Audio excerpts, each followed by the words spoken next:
Damon Huard played 12 seasons in the NFL, won 2 Super Bowl titles with the Patriots, and won a national championship with the Washington Huskies back in 1991. You come from a huge football family. My first question, what was it like in the backyard of the Huard home growing up? I mean, was it all sports all the time? You know, Paul, it really was. My dad being a high school football coach, we were always the ball boy or took stats or would help him, wash the shoulder pads in the equipment room. And then growing up as kids in the backyard, we would bring, the oversized cracked helmet home and, the old footballs.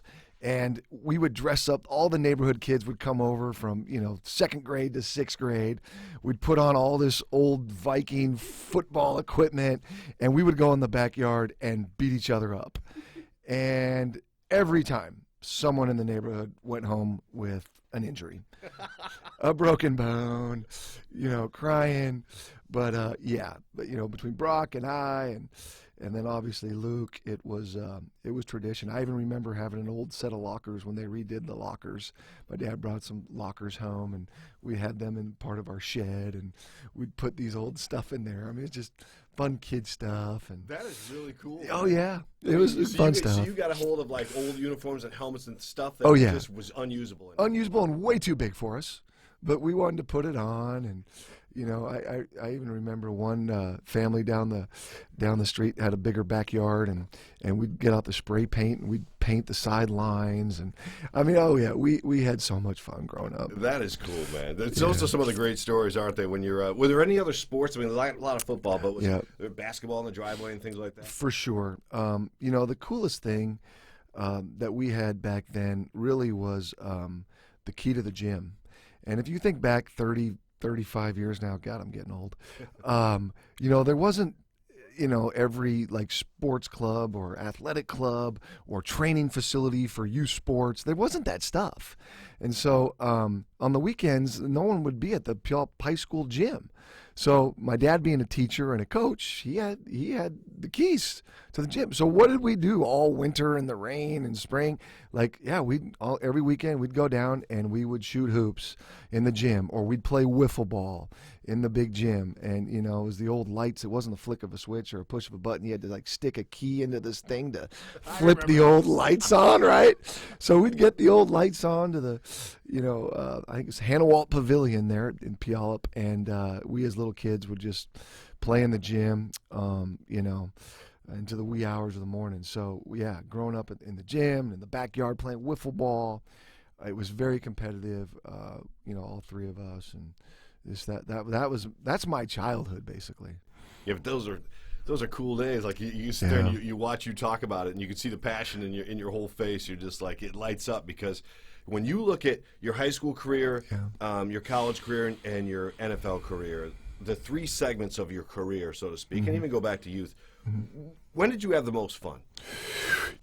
Probably early on in high school, in all honesty. Like, I think of my sophomore year, I was playing tight end, and then my junior year really came onto the scene, and it was just all fresh, right? It was all like, my dad didn't, hang the tire in the backyard and try to raise NFL quarterbacks. In fact, it's kind of funny when a lot of my friends and people will come up to my dad and I'll see him, what age did you start working with Damon and Brock, and making sure they were going to be, my dad said, I never really thought of that stuff. I just married a 6-foot Dutch lady in the early 70s when no one else would date her. That's how my boys got to the NFL. So, but anyway, in all seriousness, it was really fun. Early on, I think, the team at Puyallup my sophomore year was really good. We'd Billy Joe Hobart and Tom Gallagher and all these guys that went on to play big-time college football. And I was just a tight end and, catching balls. And then the next year, as a junior, first getting to play quarterback, we lit it up. And so those are really good times. I think by my senior year, it was still fun and everything, but, the recruiting hype and all that stuff kicks in. And then certainly college football was awesome. NFL business. So you say, what was your favorite time? Probably just when you're a 16-year-old kid and, you're playing on Friday nights at Sparks Stadium, and then now you smell the fair 2 blocks away, and after the big win, you'd go down there and get onion burgers and scones, and just the smell of, high school football in its purity. if you were to say what was your favorite time, I'd probably say my junior year in high school. Yeah. You know, I agree with you. And I think I like asking guys like you that question because I feel like my most memorable times were my high school athletic days, too. So I don't think, I think it's pretty common, don't you? I mean, that's, when you said, like, you went right through it, you're like, college, yeah, NFL business. But, man, in high school, it's like there's this innocence. Totally. Yeah. And with my dad, the coach, and you grew up. I'm in 5th grade at Meeker Elementary, across the street from Sparks Stadium, and I'm drawing pictures of all of his players, and getting excited for the big game that night where I'm the ball boy. That's just stuff that it's priceless when you look back, for sure. So when you quarterbacked your first game at Puyallup junior year, do you remember it like it was yesterday? Like, do you remember the stats? Do you remember your first touchdown pass, anything like that? I don't know if I remember, like, my first stats or my first, I do remember, like, week 3, we went over to Eisenhower and in Yakima, and that long bus ride. And it's kind of where my dad grew up in Prosser, and there's this place, the Miners, that we'd always get a burger in Yakima at. And so we go over there, and we absolutely lit them up. I threw 5 touchdowns, and we beat these guys, and we went to Miners after the game. And the crazy thing is, my wife was a cheerleader for Eisenhower. My future wife was a cheerleader for Eisenhower. Julie. So it's funny, we found that old tape and tried, it's crazy. But yeah, that was a really cool experience. You remember all those little things. But yeah, it was awesome playing, for my dad in high school in Puyallup. How did you meet Julie? Like, how did that come about? Yeah, in college, we met at the University of Washington. Had a lot of interests, and her dad was a high school football coach at SELA. And played for the Dogs, actually, Vince, way back in the 60s.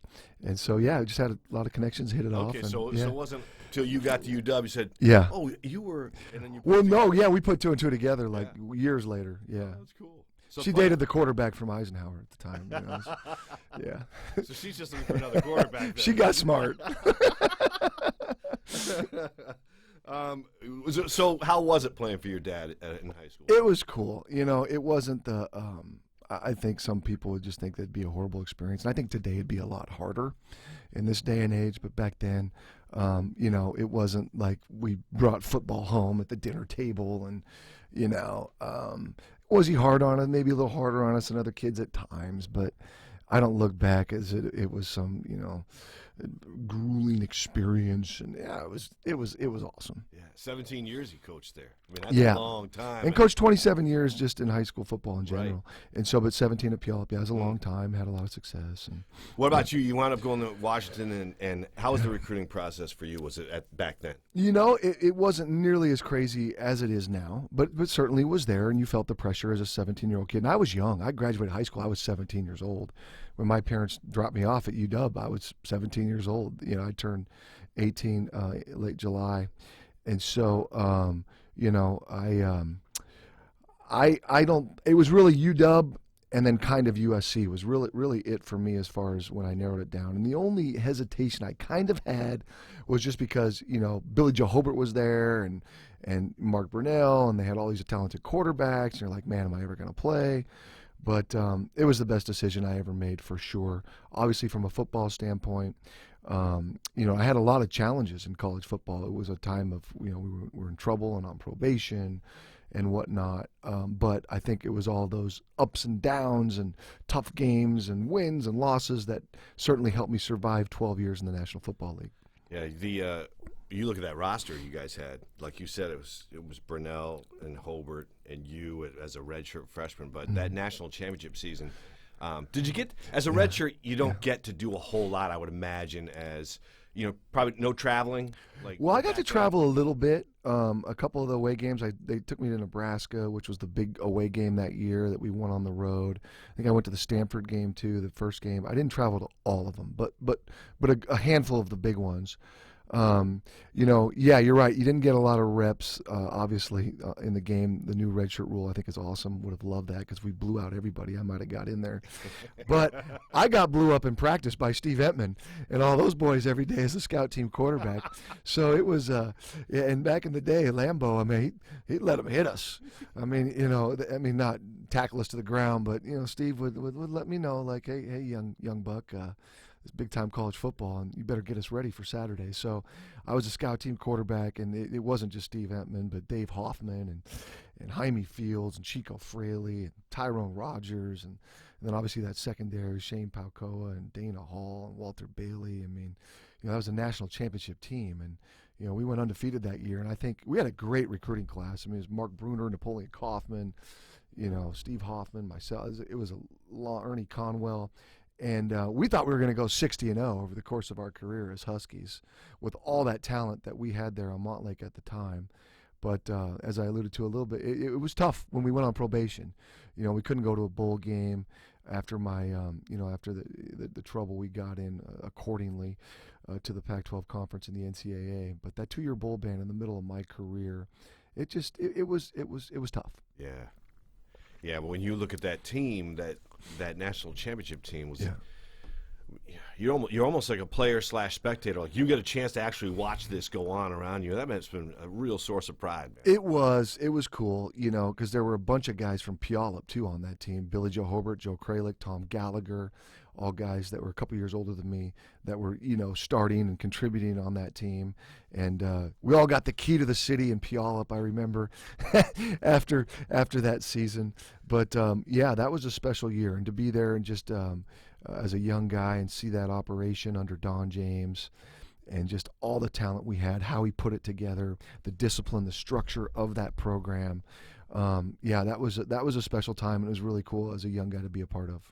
September 24th, 1994, you lead the Huskies in the Orange Bowl to play the Miami Hurricanes. They had a 58-game home winning streak, the longest in college football history. You guys go in there, you guys are 17-point underdogs. You pull off what is now known as the Whammy in Miami. That was my second year in Seattle, so I was just getting to know Husky football at that point.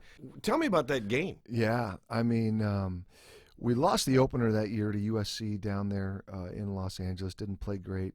We came home, had a big win against Ohio State. Yeah, how about starting the season with SC, Ohio State, Miami, and UCLA? Nobody does that. Those are our first 4 games. I mean, you talk about that. I mean, yeah. So anyway, I remember looking all off season at our schedule, and then, okay, well, let's fast forward to Miami. They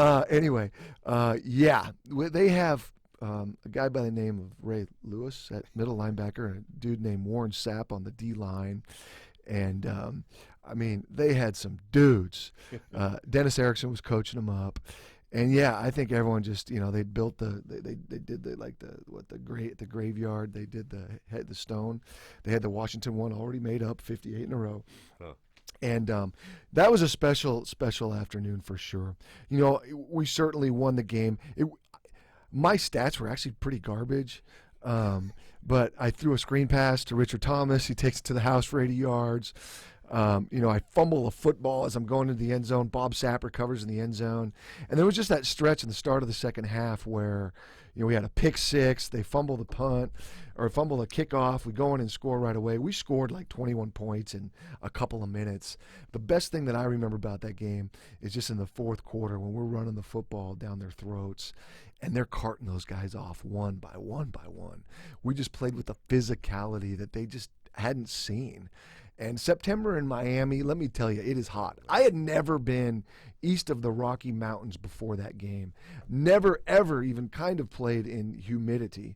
So when I couldn't grip the ball, like it was just slipping out of my hands. But we made enough plays. Mark Bruner was making great catches. Eric Bjornsson. And then we were able to pound the rock with Napoleon and Richard and just wear them down. And it was awesome, man. We didn't need an airplane to fly home after that win. It was great. Man, I mean, seriously, you guys are down 14-3 at halftime, and you do reel off that great start to the second half, but they hadn't lost a home game in 9 years, man. No. 9 years. 9 years. And so, Dennis Erickson was the head coach of the Hurricanes at the time, a Washington native and legend, as we all know. and Lambeau. They were both Everett boys, grew up. So there were some really cool storylines to that game. And, I was fortunate enough to play for the Dolphins for 4 years. A little bit later after that, a couple years later after that big win. And still, a lot of people in that, they'll never forget that game. And really, in so many ways, I know there were some great Miami teams in the early 2000s, but they were never quite the same, especially at home in the Orange Bowl after we beat them. Yeah, that was that your most memorable game in college? That one's up there. And there was also a game at Cal my sophomore year that I had 6 turnovers. 4 interceptions and 2 fumbles. I don't know how Lambright left me in the game. I want to say it was maybe my 3rd, 4th career start.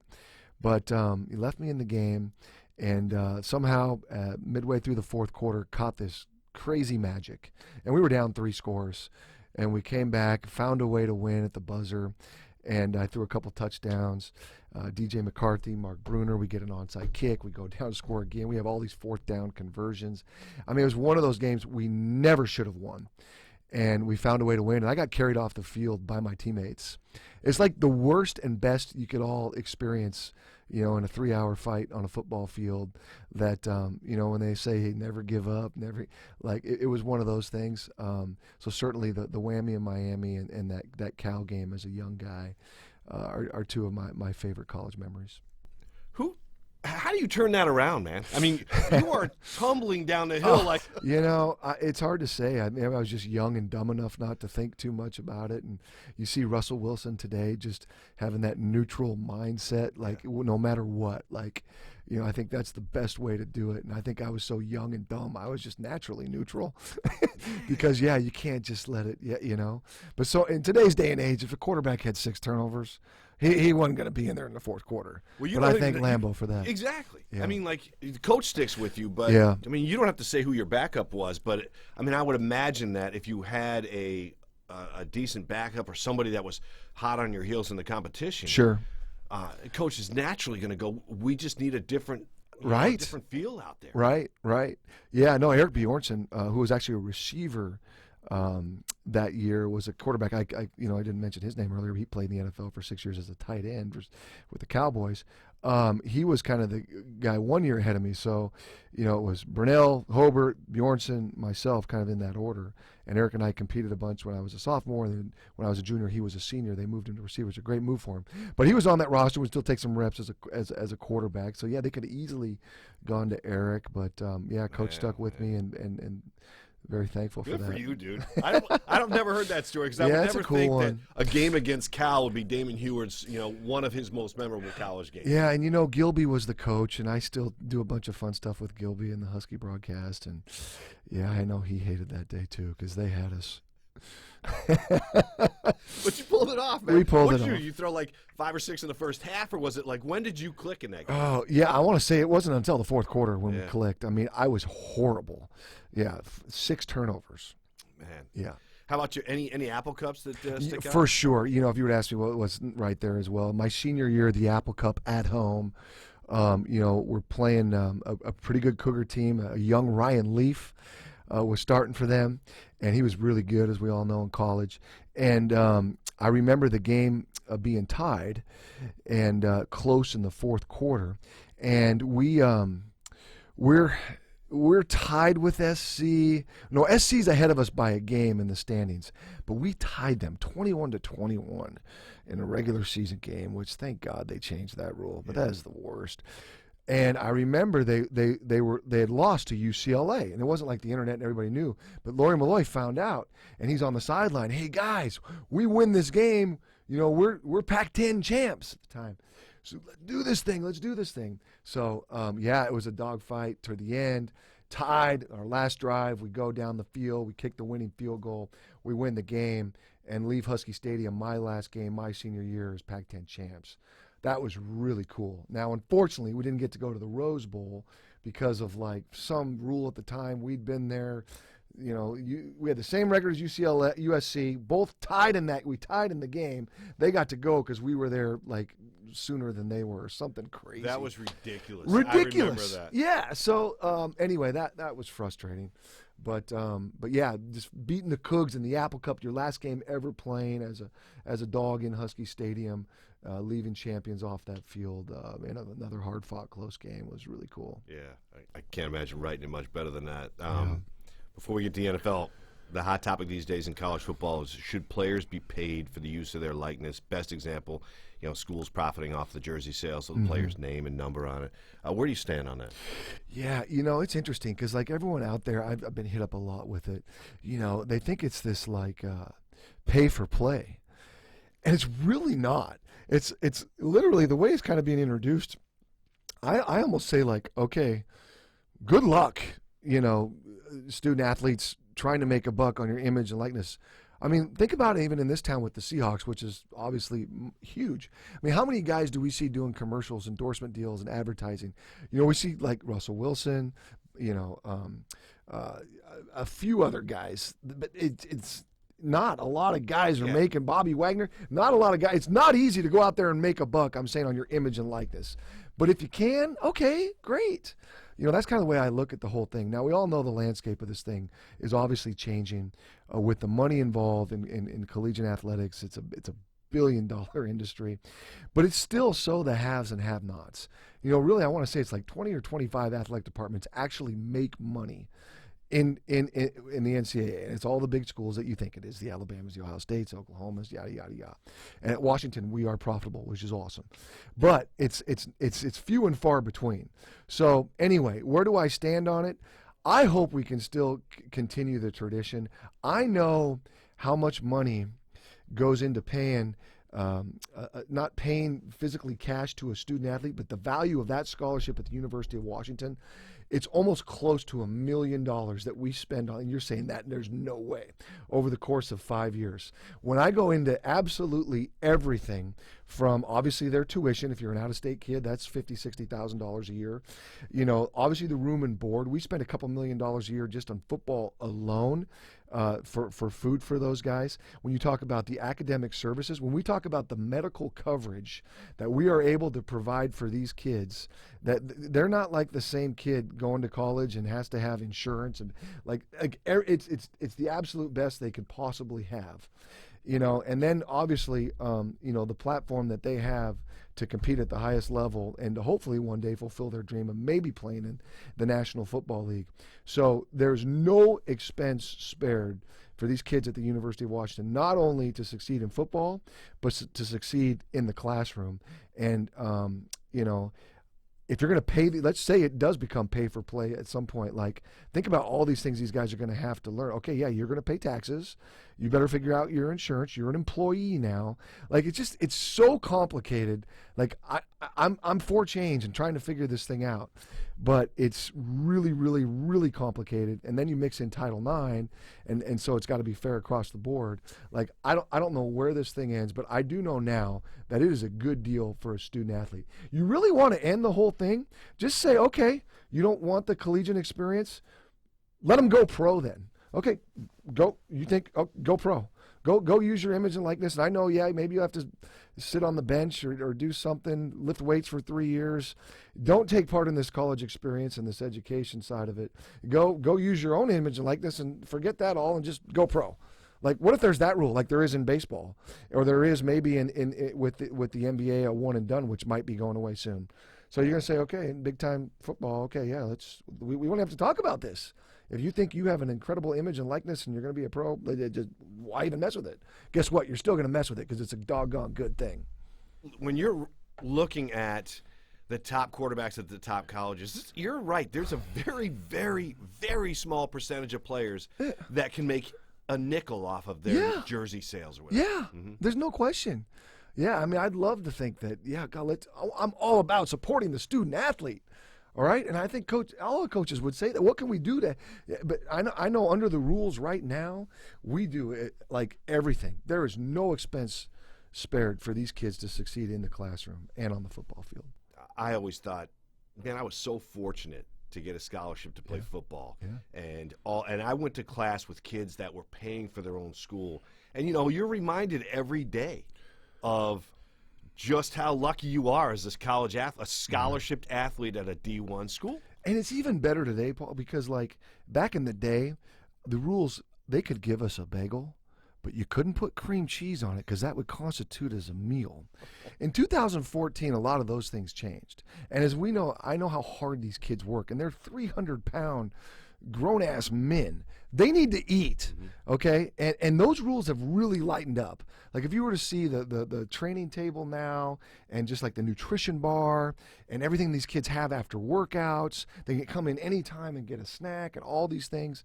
And we're spoiled at Washington, right? We have the money and the resources to do that sort of thing. So the rules have changed to lighten some of that up. But I do remember in college, so many of my teammates, it was like Monday night after the Monday Night Mile, we got like Domino's pizza. And they'd try to see, is there an extra pizza I can grab for lunch tomorrow? You know, those days have changed. So it's gotten better as far as feeding them. Good. And again, just like taking care of these guys. But to your point, right? Like that scholarship, that's a big deal. Yeah. And, you know, just having your education. How many kids come out of college in the hole with incredible student debt? I mean, hundreds of thousands of dollars, some of these kids. Yes. There's none of that for these student athletes. Yeah. How about, you know, the time you graduate, you Cincinnati Bengals sign you as a free agent, and it doesn't quite work out. So you spend that first year kind of hanging around Seattle, and you're working for, was it First and Goal? Yeah. Paul Allen's group, and what was that year like for you? Yeah, it was tough. You know, certainly I had big dreams and aspirations of playing in the NFL. I wasn't drafted. And I came home, but I didn't just sit around. I remember reading in the newspaper about, you know, the Paul Allen purchase option, and he was trying to figure out a new stadium for the Seahawks to play. And one of the big options at the time was remodeling and building, turning Husky Stadium into this palace by the sea that both the Seahawks and Huskies could share. Because Paul grew up going to Husky games with his dad, and he loved Husky Stadium. And so that was a huge option. And I remember reading about that, and I thought, you know, I'm just going to make a phone call, and literally knocked on the door at Vulcan and like, hey, I graduated from UW. I got my business degree. I see this Husky. I got great connections there. I want to help you make this happen. That'd be awesome. And got my first job. It was $30,000 a year. Had my cubicle right around the corner from Paul Allen and Burt Cole and Mike Flood and Seriously, all these guys. You were right. I was right around the corner. Okay. It was right by the old Toys R Us. Was their old building right there in Bellevue. And so I had my little cubicle and those guys, and literally I was just this kid that I think, you know, I was one of the first to use the Microsoft PowerPoint speech, man. I had this guy, he'd come on me the road, and we'd go to speak to every Chamber of Commerce and Rotary Club and even that Montlake community about the economic benefits of, you know, keeping the Seahawks in town and building a new stadium. That Montlake neighborhood did not want another 9 Sundays of Seahawk football going through their neighborhood. So that one fell apart fast. But obviously the conclusion that everyone came to was, you know, tearing down the Kingdome and building this awesome new stadium, which is today CenturyLink Field. But that was really cool for a 22-year-old kid to be a part of that process and to be around just brilliant people. And, you know, to say you had a small part in saving the Seahawks, because they were going to leave town if Paul didn't step up and buy this team. And, you know, if you remember right, he had a $50 million purchase option, which gave him that 1-year time frame to decide whether or not he can get some of the tax dollars to help build a new stadium. So, yeah, I was a part of that crew and that team, and it was really cool. So, and it was fun even years later to play the Seahawks, and we beat them, and I'm the quarterback in, and you know, there was this little nerdy kid sitting in your office. Could have been a pretty good option at a few points, you know. So, but Paul and Bob Whitsitt, all those guys, they were so cool along the stretch there. But, yeah, that was an awesome experience for a young kid.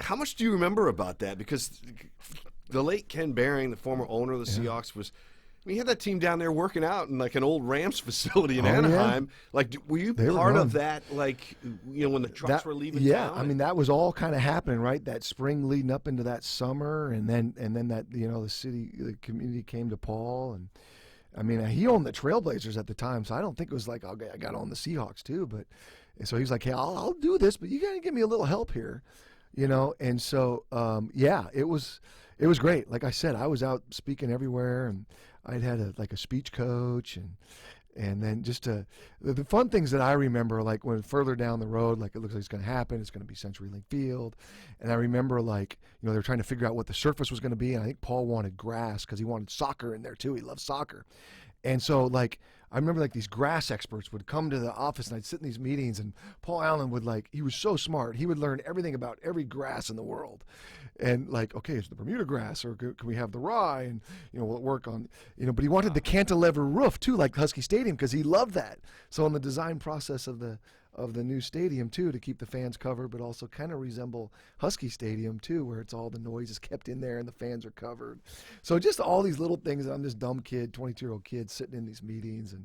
But he wanted that, huh? Like, everybody talks about what makes CenturyLink Field so dynamic and the 12s are so loud. And I'm like, well, part of it is the design of that roof. And totally. And that was, are you saying that Paul had a lot of say in that? Absolutely. I think him and the architects involved, I'm trying to remember the names, there's some neat old guys. And but a lot of they looked at Husky Stadium and how, you could cover so many fans, yet still have the awesome experience that you do, and also keep a little bit of that noise in. So, yeah, there's no doubt they looked at the Husky Stadium setup and how to do that, and yet keep it open and not be a dome and all that good stuff. So, it was a cool time and a great experience. Obviously, if I wasn't playing football, I think that could have been the next best thing to come back to town and do. It was cool. Yeah. What about, how was it? How tough was it? Now, you've sat out that year, but you're still working out, and you still have that NFL dream, right? You do, yeah. It was funny because I remember I got a phone call. When I got cut by the Bengals in August, I did have a workout with the Miami Dolphins.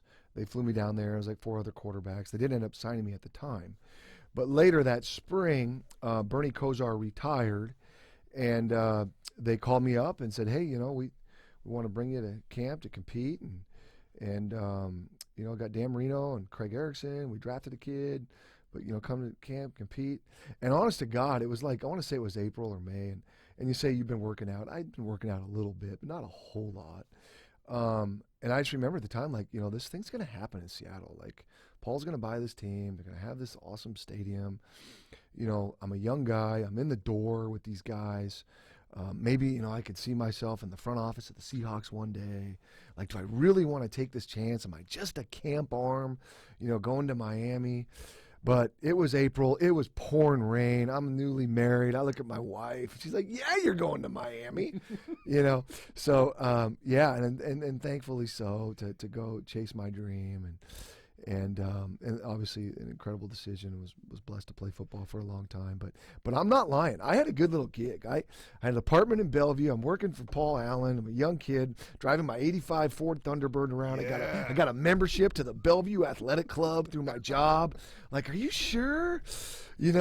So anyway, off to Miami and fooled them for 12 years after. Yeah, but when you look at your resume in the NFL, man, you played behind Marino, Brady. It's like, you had some great years. I think that completely underrated years with the Chiefs, where you carried those guys. But what was it like behind Marino? Yeah, man, it was the best. I was so spoiled to go to the Dolphins, and really in that time in Dan's career, it was toward the end of his career, obviously. But I wasn't a first-round draft pick. I was never a threat to him at all, right? And we just hit it off. He was the big brother I never had. And so he took me under his wing, taught me how to be a pro. And he knew I was 3,000 miles from home and this young kid, newlywed. And Dan and Claire were so good to us. We'd have Thanksgiving there, and they'd invite us over for Christmas. I mean, it was just, and so again, but I wasn't this first-round draft pick that was a threat. I was just this good young guy, hungry, and we just hit it off. And so for me to go there, learn how to be a pro, how to watch film, how to practice, how to compete, how to just, like, he was so good at, like, nothing ever got to him. Like, he just had this confidence, this athletic arrogance, I love to call it, that we all know as Marino, that swag before the word was swag, right? And I was a dude who lacked some confidence, right? I didn't play. I was out a year. I didn't get drafted. Everything about his energy and just rubbed off and helped me in just a huge way as a young, dumb rookie in pro football. So to go to the Dolphins, to be around Dan Marino, this guy had his posters, on the walls in my room growing up. And so it was so cool. And, like Brock was around some good quarterbacks, but he's drafted to the Seahawks and he's the hometown kid. And John Kintner was a great quarterback all season. But I get to go play with Dan Marino, right? And so anyway, that was awesome and huge for me in my early on in my career to teach me how to survive in the NFL. Were there some characters on that team? Were there some stories you remember? Yeah, for sure. I remember, he got hurt in '99, and I was getting my first chance to play. It's at New England, and when you talk about characters, and this is my, they sent me over to NFL Europe. I played a couple snaps in '98, but '99, I'm really getting my first crack at playing in the NFL. Dan gets hurt. It's week 4 or 5. It's at New England, in the old Foxborough Stadium. Pete Carroll's the coach of the Patriots. Across the field is Drew Bledsoe, who I, played high school basketball against, played against him in college football. Lawyer Malloy's their safety. He was my college teammate at UW. Chad Eaton is talking all this noise on the D-line, who was my rival at Rogers High School in Puyallup, at Wazoo, and now with Miami and New England. Willie McGinnis is the DN who used to knock me unconscious in college from SC. Teddy Bruschi's the other guy from Arizona. And I'm out there in this pro football game for the first time, really. My first pass picked off by Ty Law, pick 6. We're down 14-0 because Dan threw a pick 6 with his injured shoulder. But we scratched, we clawed. I got sacked 9 times that game. I ran for 78 yards in an NFL football game. I'm not a dual threat guy, Paul. You know that well. I ran for 78 yards in an NFL game. I threw the winning touchdown pass to Stanley Pritchett in the corner of the end zone for the game winner to beat all my friends on the other side of the field. And honestly, after the game, it was pretty cool because I was this long shot. I didn't need an airplane to fly home from Foxborough to Miami, but it was just like I can see it like yesterday, and it's like, you know what, I can play this game. All those guys over there, I know them. They're my friends. Yeah, I wasn't drafted. Yeah, I sat out a year, but I can do this thing too. And so I just think of that moment, those characters, those folks, and knowing that, yeah, I can play in the NFL. Dude, that is a great story, man. Chad Eaton, though, he was a motor mouth, huh? I mean, way back even in his Wazoo days, he just wouldn't shut up, would he? Never. He talks so much trash, and I've gotten to see Chad over the years here later in life, and I've always loved him. I mean, he wanted to transfer to Puyallup his senior year. He walked into the principal's office. We were maybe going to be teammates for a minute, but the school didn't let him in. But I love that guy, and he was a great player. Played a long time. I know played for the Seahawks too, but a great dude, a great football player. Yeah, a lot of fun. Selfishly, we used to go after him when he played with the Hawks. Yeah, he was like. A guy had a beacon on him because I was going right for Chad in training camp because that's when you're looking for the best sound. The best sound, a little best bit more story. laid back because it's totally. just, they're practicing and they're and I would always stick a mic in his face and say, "All right, go, let's go," because he was really good. Yeah. Did you think that you were going to open your locker and see that red tag one day, at the end of that Dolphins thing, where you're going to have to go see the coach or whatever it was, that feeling where you finally made an NFL roster and you weren't going to get cut? Right. Paul, I didn't have that a whole lot in my career. Maybe in the end in Kansas City. That first time, man. Yeah. So, the first time you make the roster, certainly in Miami. Believe it or not, I was put on the practice squad the very first game in Miami in '97. John Kidd was our emergency third-string quarterback, but he pulled his hamstring in practice. So week 2, John Kidd came, I'm hurt. Dude, Damon, you can thank me for being on the active roster now.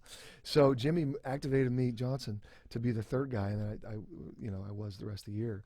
But for sure, when you're on that active roster, and there's only you go from 95 in camp to 50 in the locker room. That half the team's gone.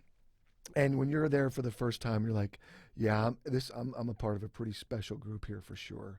But I'm telling you, every year, really, I signed one really good contract in Kansas City. Every year I was fighting for a job, though. I wasn't the first round pick. I wasn't given crazy money. Every year, I could have lost a job with a horrible preseason performance, or some other kid coming in here and just lighting it up. So every year I was on pins and needles in my career. First phone call when you make the team is Julie? Oh, for sure. Yeah, without a doubt. And her first thing was, "I'm out of here. I want the sunshine." So yeah, no, that was pretty cool for sure. Just Man, she must have been super Miami. excited too. For man. sure. And your dad, huh? Wow. Yeah, that would have been no a cool doubt. phone call too. Yeah, that was cool too, for sure. And yeah, a great story from Miami at the time, and Larry Izzo. It's kind of relevant now because he's one of the special teams coach for the Seahawks. But Jimmy Johnson's first year there, he's like, everyone's fighting to make the team, and it's like after the second preseason game, and Larry Izzo is like an undrafted free agent from Rice, and Jimmy Johnson stops the tape in the middle of a meeting with the whole team. He's like, "Hey, Larry, I want you to go call your parents and tell them that you're the first ever Miami Dolphin to make the team here in 1997, I think it was." And Larry is 5'9", 200 pounds, makes every tackle on the preseason games of special teams for the Dolphins, so he should have made the team. And then Jimmy gets up and is like, wait, you're second after Dan Marino. Yeah, that was great. But Larry's one of my great friends. It's so awesome to have him here in Seattle. But he's a guy who played 16 years in the NFL, was a Pro Bowler, special teams guy. And but him and Zach Thomas, some of those stories back to characters in Miami. Oh my God, we had fun. Yeah, man. Let's talk about the Patriots days, man. Super Bowl rings and the run you had with them. You talk about tremendous timing for Damon Huard. Yeah, I was signed to be Drew Bledsoe's backup in the spring of 2001, and I get there. And John Freeze had retired. So, and back in the day, like every team kept 3 NFL quarterbacks. And you always had your franchise guy, and then you'd have a veteran backup, and then your young guy that you're developing and trying to bring along. Today, it's like teams keep 2 quarterbacks. A lot of times the second guy is a rookie because you can't hit the quarterback anymore. They don't get hurt as much. They've been getting hurt this year. But it just you can keep a guy on a practice squad. So, but back in the day, it was always about that veteran backup. And so I was the year 5 veteran backup coming to New England to back up Bledsoe. And then there's this skinny dude from Michigan that's pretty good in practice and really good in the meeting rooms. And, we get through training camp, and I remember sitting down with Belichick before, the season starts. And he's like, Damon, you've had a pretty good camp. But, right now we're going to go with you as the 3 and Brady as the 2. We feel like he has a little better feel for the offense than you. But this could change, so be ready. And I always think to this day, damn it, if Belichick had gotten it right that day, I might still be playing, Paul. Good God. But no, Tom, obviously, going back all these years, almost 20 years now, if you were to say, hey, did you know that this guy was going to be the greatest NFL quarterback of all time? Would you have said that? I can't say yes, honestly, but I'll say this. Tom is different, as we all know, and the great ones always are. And when you talk about a dude that is absolutely psychotic competitor in anything and everything, from backgammon to blackjack to hoops to golf, the guy can't lose. And obviously we know his work ethic, and obviously to this day, his rage to master his craft is unlike anything, we've ever seen in sports, from eating avocado ice cream, to his workout regime. He's just the best. And not only is he just an incredible quarterback, as we all know, just a great dude, but psychotic. And that's what makes him awesome. People say that about him, though, man. Like, were there times when, God. when you guys were sitting around in training camp or whatever it was and, playing hoops, it's backgammon, whatever it was? I mean, yes. Was examples of him? Okay, I can't make this up. We would do, in the off season at the time, some charity stuff, and we'd play charity basketball against, fire departments, the local, Walpole, Mass fire department, and we'd gather some Patriots, and we'd go play these games for fun. And the whole little town of Walpole would come, and they'd raise a little money for the fire department. Some of us would go drink a few beers before we played the Walpole, Mass fire department. It was like, this is for fun. Okay, it could never be for fun if we were losing. And I kid you not, we got MF'd by Tom at halftime of one of these games when we're losing by 10 points. Like, he goes off. Like, we are not losing to the Walpole Fire Department here. There's no way. We're professional athletes. And he had this like bank shot 3-pointer. Like, it was the ugliest thing, but it would go in. I think he knocked down like 6 of them. And of course we ended up winning. But again, this dude, he is just such a great competitor. And we just, you know, he's got that like positive thing too. You know, I'm not gonna lie, I kind of grew up, it was a little, I don't think we can beat these guys, you know. The Curtis Vikings, oh my gosh, they're so big and they got 6 D1 guys. We're not, you know, that was kind of, you know, Tom's like, dude, our game plan is so good. Like, we're like, these guys got no chance. Like, even with the Pittsburgh Steelers, they were like 15-1 that first Super Bowl year. They hadn't lost at home in 2 years. They're like 2 touchdown underdogs. Like, oh, there's no way they can cover Troy Brown on the slot. Oh, our game. Like, he just has that mindset. Like, yeah, we're gonna win. We're gonna win. And he's so competitive, and it's just so awesome. You know, you hear that about him, about his competitive nature, and he's over the top. But to hear it from you, I mean, that's pretty cool that, see, you can give firsthand account of it. Yeah, I mean, flip the table, the backgammon in the locker room because he lost. I mean, yeah, but that's what makes him great, you know? And plus, he's just like, he's a really great listener, and just, it's never about him. You know, he grew up, he had 3 older sisters, you know, and I think of like even my youngest child, Brooke, she's awesome. Like, she had to go to every one of these kids.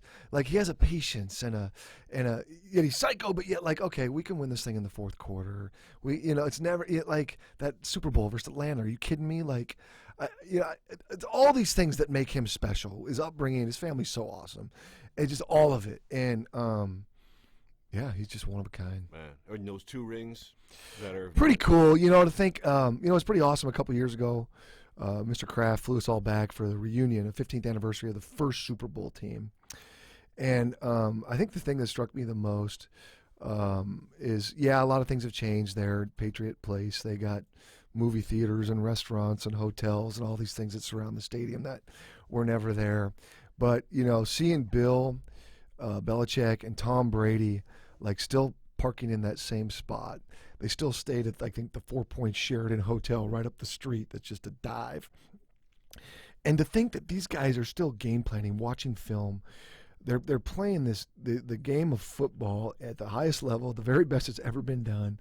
And it hasn't really changed in 20 years, their preparation and the way they, like, it just blew me away. Like, everywhere I've been and all the things I've done, these guys are still doing this thing in Foxborough, Massachusetts. They're the greatest duo to ever do it. And it just, like, it was just surreal.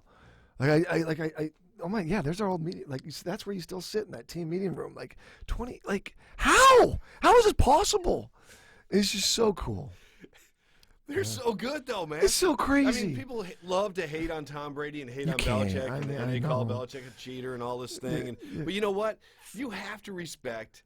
Even I got tired of Tom Brady years ago, and then you flip, and you're just like, this guy's so good. So he's good. surgical out there sometimes. And the names have changed around him, right? The players every year. I mean, he's got new guys in there, and. Yeah, you know, the continuity they've also had just on that staff. You know, Dante Scarnecchia is one of the best offensive line coaches. You know, he took like a year off. He thought he could retire, and I think they lost in the first round of the playoffs or something. And he's been back in these last couple Super Bowl runs. Ivan Fear is the same running back coach. And you know, you think of guys. You know, Josh McDaniel was the kid getting coffee when I was there. You know, he's back as the OC now. I mean, it's just. Nick, I'm blanking on his last name, in the front office has been there since I was there. So it's just, they have this incredible continuity. And in New England and just in general, like, they don't like change there. You know, that's what I experienced. I lived there for 3 years. I mean, you know, they just wanted a Dunkin' Donuts coffee, you know, a bar and a sub and pizza shop. And that's it. I'm good. You know, and yeah, I know they've built some neat things around Foxborough Stadium, but at its core, it's like, they don't like change. And obviously nothing's changed in 20 years at Patriot Place with those Bill and Tom. How often do you pull your rings out of the safe they're in? I'm sure they're tucked away, or are they just in your sock drawer? You know, they kind of are. I pull them out with kids. You know, I love when I go to camps.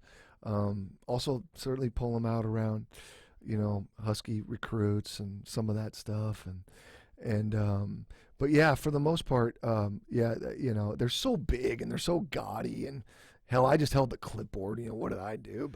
But I do. The best thing is you bring them to camps with the kids and you show it to them, and it's the moms. Oh my God! Look at all that diamond. Let me see that thing. They're the ones that want to hold $40,000 in diamonds.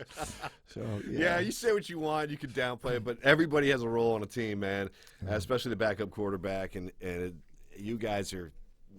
Everybody has a role because that is the ultimate team sport. No, thanks. Yeah, very cool. Hey, I know we got to wrap this up, but tell me about you're leaving the booth. How has it been fun calling football and doing all that stuff, being involved that way? It has. It's been great. I think for so many former players, it's like they want to show up to the arena on game day like you do with a job to do. You don't get to put on the helmet and the shoulder pads, but you're showing up on game day. You feel that energy, excitement, and you have a small part of it, And I think for so many former players, that's what they love about that. And you're watching the action, you're calling the action. So I've really enjoyed it. I've done it for about a decade now. And obviously Bob Rondo and now Tony Castricone, worked with some great guys and got to go to all these awesome bowl games over the last, 9 years in a row? I think we've been to bowl games or something. So, it's been a blast. Now, it is certainly the right thing to leave it to. Obviously with my son's going to be a Husky. Don't want to get in the way of his experience. Certainly don't want to be talking about his teammates, even him one day maybe. So it's just, it's the right thing to do. Yeah. What are you going to do? Well, I am so busy, Paul, with obviously Husky athletics. I'm still involved with development, and I do a lot of public speaking on behalf of Jen and Coach. And I love my role in Husky athletics. Really, I'm an ambassador. Is really what I am to the program. And then also the winery keeps me very busy. We make 2,000 cases at passing time. That's just really taken off and blossomed. And then chasing my 3 kids around and just being a dad, So I'm really, really busy and juggling a bunch of balls, but wouldn't have it any other way. Yeah, that's great. You're going to be able to spend more time with the family and things like that. Passing time, that's with you and Marino, right? Correct. Yeah, we got this awesome brand we've built. 2012 was our first vintage. We just made like 400 cases that year. Now we're up to over 2,000 cases, and we built the brand in a short amount of time, and having a bunch of fun with that. And it's been great, just Dan and I too, that friendship, that relationship all these years later to carry on in another passion. I tell you, he's my backup now. I do most of the work with the winery. Is that because it's here? Is it in Eastern Washington? No, it's actually here in Woodinville. Okay. So we're up in the lovely Warehouse District, Artesian Hill up there. But we source fruit from 8 different vineyards over there in Eastern Washington. Really, our story is 3 Cabernets we make. One from Walla Walla, Red Mountain, and then also the Horse Heaven Hills, where my family's roots are. My dad grew up in Prosser. My great-grandparents were farmers. They actually farmed grapes, Concord grapes, but there's a Huard Road in Grandview where my great-grandfather Nelson Huard farmed into his 90s. And so it's kind of fun, me coming back full circle to the agricultural world too, and sourcing fruit from these lands that, my ancestors, farmed, almost 100 years ago. So it's pretty cool. Yeah. And, wine is one of the single most competitive consumer products in the world. There's a lot of great wines out there. I think, I've had to learn a lot in a short amount of time, but it's fun kind of stepping outside my box too. I have all these new contacts in my phone from barrel reps in Europe and France, and then it's not in the rest of the world. It's like Chateau Vineyard, pick grapes, make wine. Here, I'm in a warehouse in Woodinville, and I source fruit from 8 different vineyards over there in Eastern Washington. So imagine the logistics and the timing of when we pick this fruit, which is one of the most critical decisions we make in the winery, and then getting it here, and then crushing it. And like I said, the barrel program, and then there's the glass and the label and the capsule, and then, the winemaker I work very closely with. But really at the end of the day, it's a customer service business like anything else in life. It's relationships. And so with our wine club, all the relationships that I have with all the people that support our brand, and that's been the funnest part. And then the events that we have up there at the winery, we have 600-700 people show up on our release weekend. Dan comes to town. It's just a blast. And then I think, people, I had to know it though, because for people to take us serious, what does this football player know about wine? I had to prove to them that this is not a vanity project. This is real. And this is about my family's history, and it is about Dan and I's passion for making Washington's next great Cabernet. And we've spared no expense, and we've worked so hard to try to do that. So, yeah, it's been fun, and a fun next chapter in my life. Where can people get it? Passingtime.com. That's that easy. Huh? Oh, yeah. And most of our wine is sold direct to consumer, but we've had some great, obviously, local restaurants. We're at all the great steakhouses, Daniel's, the Met, Gaucho, Carmine's, Como and Kirkland. If you haven't been there, it's just a great new restaurant. On and on and on. Cantonetta's, like a lot of the great restaurants in town, and then a few of the boutique wine shops as well. Dan comes up here often, or is he just kind of like, see, you got that, Damon. I'm good. No, Damon, just send me the wine. I'll drink it. No, he is actually so much more involved in this than you would ever think. And again, aren't the great ones all a little bit different? Like when I tell you Dan, like what he is so worried about, like what the label looks like and how his signature might look, or how we need to add this line, this color line around Red Mountain in red. That'd be cool. Like, yeah, that's a good idea, and it's brilliant. Like so many of his ideas are really, really good. And truly, he's here every year for our big release weekend in April, and we do a bunch of fun stuff around town. Maybe we'll get him in here. So he is all about this. He loves this, and it's fun. We did a huge event in South Florida this last year with the Dolphins and the winery, and we must have had 300-400 people there of his friends, family, contacts. And so he's really proud of this too, and it's just a great teammate, and that we can continue this journey in the wine world on. Yeah, it's awesome that you guys have been able to go from your NFL relationship to this and just keep it rolling, because, I mean, obviously you like to surround yourself with good people. Yeah, and we got to compete against Bledsoe because he has a winery too, right. So it never ends. It never ends, the competition, right? You got to find it somewhere. That's awesome. It's been great catching up. This has been really cool, so thanks a lot. Thanks for having me, Paul. Good times.